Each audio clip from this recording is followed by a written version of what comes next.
what about these companies that have unlimited vacation, right? What about these companies that just say, you can take off whenever you want, your work, et cetera. It seems like sort of a management nightmare because you never know who's going to be at work when. But when we live in an age where most people are doing incredibly creative work or problem solving work, even, everybody but accounting these days in a company is charged with doing creative work or solving problems or something like that. We still don't really like creative accounting. So that's okay.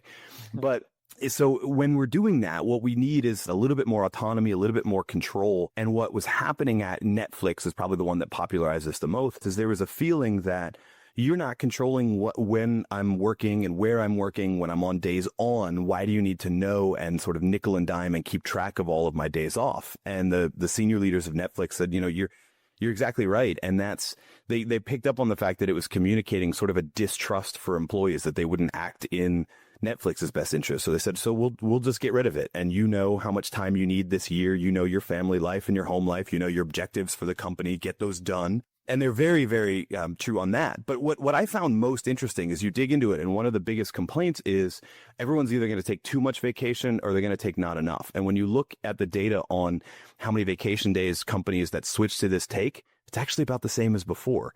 The difference is the trust piece.